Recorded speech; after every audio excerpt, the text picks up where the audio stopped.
இன்றைக்கு நம்மோடு இருக்கிறவைகள் நமக்கானவைகள் என்று சொல்லுகிற அனைத்தும் அழிந்து போகும். நம்முடைய ஆசை, நம்முடைய விருப்பம் ஆண்டவராய் இயேசுவா இருக்க வேண்டும். நீங்க நேசிக்கிற நபர் இயேசுவா இருக்க வேண்டும். அன்பு உறவுகளே, உயிர்த்தெழுந்த இயேசப்பா உங்களை ஆசீர்வதிப்பாருங்க.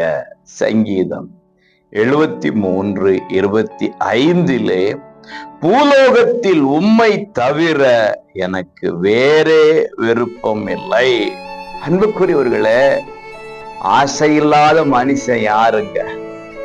விருப்பம் இல்லாத மனிதர்கள் யாருங்க?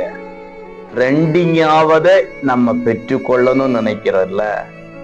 வேற ஒருத்தங்களுக்கு அழகா இருக்கிறது, வேற ஒருத்தங்க வச்சிருக்கிறது நமக்கும் இருந்தா நல்லா இருக்கும் நினைக்கிறோம்ல. இன்னைக்கு 10 லட்சத்தை கையில கொடுத்தா எனக்கு வேணாம் அப்படின்னு எத்தனை பேருங்க சொல்ல முடியும்? இவைகள் அழிந்து போகும். இன்றைக்கு நம்மோடு இருக்கிறவைகள் நமக்கானவைகள் என்று சொல்லுகிற அனைத்தும் அழிந்து போகும். நம்முடைய ஆசை, நம்முடைய விருப்பம் ஆண்டவராய் இயேசுவா இருக்க வேண்டும்.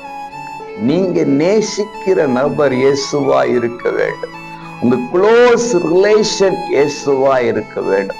அதிகமாக பேசுகிற உறவு இயேசுவா இருக்க வேண்டும். அவரோடு நடக்கணும், அவரிடம் பேசணும், அவருக்காக பேசணும், அவருக்காக எதையாவது செய்யணும். அவர்தான் என் ஆசைன்னு சொல்லி அந்த நாயகர் மேல ஆசை வைத்து வாழ்வோமையானால் அவரும் அவருடைய ஆசையெல்லாம் விருப்பத்தை எல்லாம் நமக்கு நிறைவேற்றி நம்மையும் பிரியப்படுத்தி நடத்துவாராக.